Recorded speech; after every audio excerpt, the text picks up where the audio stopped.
consciousness. The last experiment we're going to look at today is, in many respects, one of the most enjoyable. This is our robot, which is driven by our favorite frog. This frog has actually been at the lab since probably the third day of the lab's inception. He's about 25 and a half years old and has been here from the very beginning and is something of a mascot of the place. When he turned 18, he decided that he wanted wheels like most 18-year-olds, and so we provided him with same in the form of this little randomly driven robot. By way of a little background on this experiment, quite a few years ago, a colleague of ours in France, PEAR, reported on some very interesting experiments in which he imprinted a newly hatched clutch of chicks on a randomly meandering robot.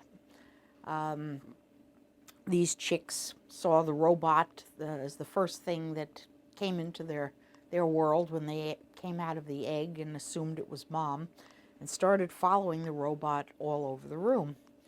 After a couple of days of this, he took the chicks, put them in a cage down at one end of this field, and let the robot run free. This got the chicks rather agitated. They became distressed. They wanted to get free to be with their robot mother.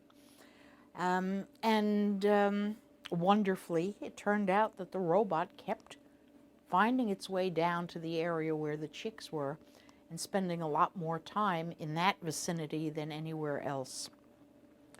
Not only is this an interesting and acute story, but I think it's an important piece of evidence that tells us that whatever this phenomenon is that we're studying here, in terms of consciousness interacting with its environment, it is not limited to human consciousness, nor is it necessarily associated with what we humans think of as our higher brain function.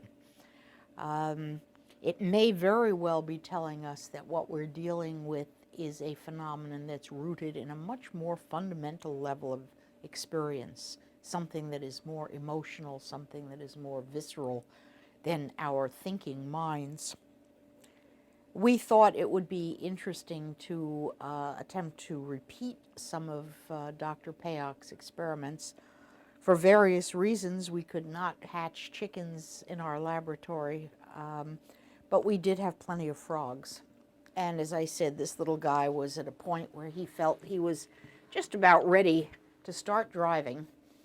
And so we gave him a vehicle of his own. And we also gave him a little freeway that he could drive on. The robot here contains an online random event generator, a very miniaturized one that produces randomly alternating turns and rates of forward motion.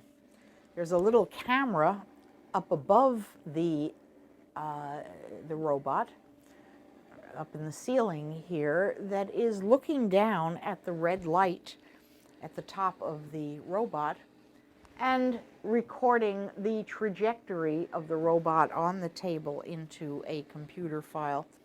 But the task of the operator would be to try, by this time you can probably guess, to try to get the robot to go to one side of the table or the other. And it will keep going till it reaches an edge, this little ditch or moat at the edge that keeps it from falling off. And we can then look at the trajectory, look at both its termination point.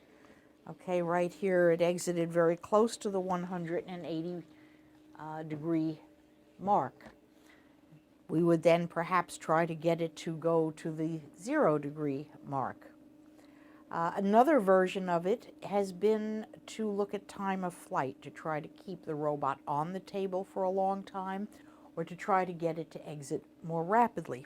Why don't we try 2 runs? Why don't we set the robot up And first, let's see if we can get it to go over to the 0-degree exit point, right over to the camera. See if you can persuade the frog to drive that thing right at the camera. See how much of a ham he is.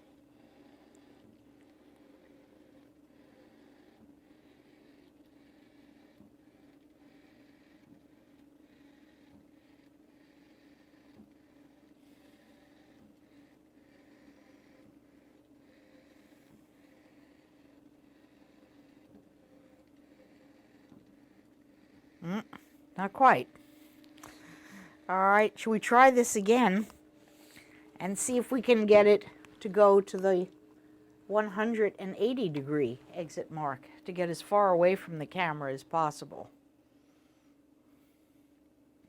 Go, Froggy.